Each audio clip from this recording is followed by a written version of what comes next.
I'm Barbara Sonnen Hernandez, Ambassador of the National Organization for Rare Disorders, celebrating Rare Disease Day, which is celebrated all over the world. And in Texas, we are doing our Texas Rally for Rare Disease Day, bringing awareness for rare diseases. Next, our next speaker is Billy Duncan Smith, founder of CADASiL. Together, we have Hope Nonprofit. In 1995, it was discovered that her husband, Stephen, had an undiagnosed white matter disease. Stephen was supposed to be dead in 2 years. Billy relentlessly searched the internet, where her efforts ultimately culminated in her husband's diagnosis with CADASiL in 1997. She had been involved as an advocate for CADASiL since that time and has made contacts throughout the world, bringing people and information together. Billy set up a website for CADASiL in 1997 and in 2005 became a nonprofit.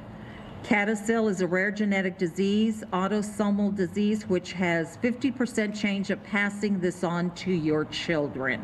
Recently, her 28-year-old daughter, Natalie, was diagnosed, and now her 2 grandchildren has a 50% chance of having this dreadful disease. Please give us a big, big welcome to Billy Duncan Smith.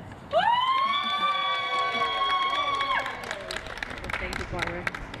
Thank you for everyone who's attended. This is awesome, especially here in Austin, Texas. It's usually nothing happening with rare diseases at all, nevertheless in Texas, but the USA itself. Hi, I'm known as Billy all over the world, who deals with CADASiL. Like Barbara said, it's a rare genetic disorder. I'm a very persistent person, I found out in the last 14 years. I will not stop until there's a cure or treatment. The movie Lorenzo's Oil was my inspiration. I started a website right after that. My husband was undiagnosed, and I sent over 200 emails around the world. That's why I'm so persistent. Then I got a phone call from Paris, France, saying they think they had this disease. It was only labeled in 1996, and my husband was diagnosed in 1997. The words came to me at 2 a.m. in the morning when he was in bed asleep. Like I said, I was on the internet 24/7 because that's how I coped with his illness. The words came to me at 2 a.m. in the morning that together we had to have hope, or there's no point even living. So that's where the CADASiL, Together We Have Hope, came in too. As Barbara said, we're a nonprofit. The website turned into the demand for everyone asking questions, and then it turned into a nonprofit in 2005.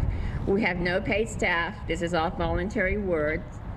And now CADASiL, I have problems pronouncing it because CADASiL is a short version, but here we go. It's cerebral autosomal dominant with arterial subcortical infarcts and leukoencephalopathy. It's classified as a white matter disease. I looked up in the dictionary before coming today to see what rare means.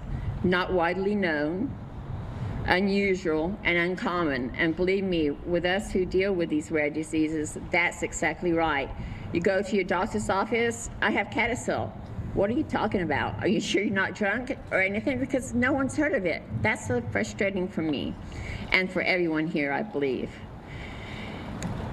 I'm also here to help convince to not cut the budget for rare diseases. It's so rare that these people are living with these diseases, and like with CADASiL, it's 50% chance. So what hope do we have for the future? And our great-grandkids or grandkids might have this chance of 50% passing it on.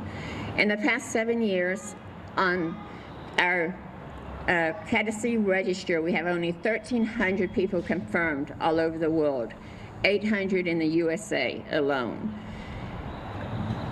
There's no treatment or cure. We have been a beacon of support for parents, families, and caretakers. They cry out for us, wondering why there is no treatment or cure for this awful disease. Listen to their thoughts and concerns and fears. My adult child died yesterday. Where can I donate his brain? My doctor and neurologist were clueless and had to look it up. The diagnosis is scary. How can I cope? I'm going to get tested for this disease, but I want to have my life insurance in place first. How can I explain what CADASiL is when no one knows about it? The Social Security Administration doesn't recognize CADASiL. I've been able to work. They denied my disability claim 3 times. What can be done? No treatment and cure. Why not? Medical doctors contact us concerning codes for testing or questions. There's no treatment. I wish I wouldn't have this disease, but my mother and grandmother gave it to me, and my brother. What a legacy to pass on to your children. Just let me die, as the pain is so bad. I have CADASiL and I'm pregnant. Help. No one can relate to this fear. No one can relate to anything. It is our hope that by the time my 11 and 8-year-old children get tested, that there is a treatment for CADASiL and a hope for generations to come on. My wife kicked me to the curb. She did not want to cope. My wife, at the age of 40 years old, has a terminal illness called CADASiL, and my daughter and sons might have it. It's a death sentence, and there is no cure or not even a treatment. My husband doesn't even want to talk about it because he can't fix it. Should I test my 5-year-old? Sometimes I wish I could wake up from this and everything will be normal. I mourn each day on what I am losing. Life goes on no matter what. A copy of the MRI was given to me to review as the doctor was not familiar with CADASiL. I thought doctors were supposed to know about this. The issue I'm having is I should get tested. What benefit will I have from knowing about this deformity? Will any treatment plans change? I'm struggling with worrying about what this feeling will be like. I have a dark cloud hovering over me at all times.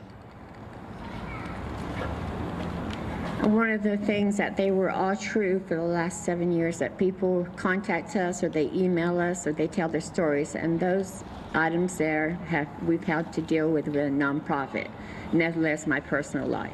I also work full-time. Our 6-year-old grandson Darius, my oldest daughter's son, threw a coin in a wishing wheel and closed his eyes. He came running back to me and said, "My wish is for my grandpa and mama to get better." People all their lives go without a mission or a purpose in life. For over 14 years, I've been an advocate for CADASiL. From that frightening beginning of my husband's diagnosis when only one item could be found on the internet regarding his rare disease, to directing a nonprofit for that promotes awareness, education, and support and research for CADASiL patients, families, friends, and healthcare providers. I stand up here today still scared as a wife and mother and grandmother and caregiver. Thank you to my love of my life, Steve. Steve has CADASiL and has had 3 major strokes, tons of mini strokes, dementia, and now even short-term memory loss, and he's only 56. I appreciate everyone coming for Rare Disease Day. Together we do have hope. Thank you, Billy and Stephen.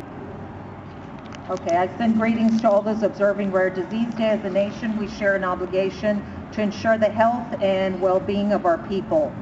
Occasions like Rare Disease Day remind us that we must continue to harness our creativity and ingenuity to remain at the forefront of medical research and innovation.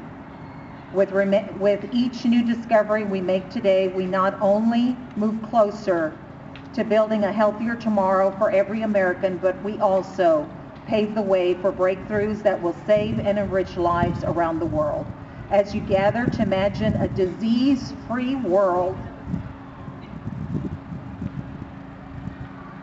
I wish you all the best. President Barack Obama.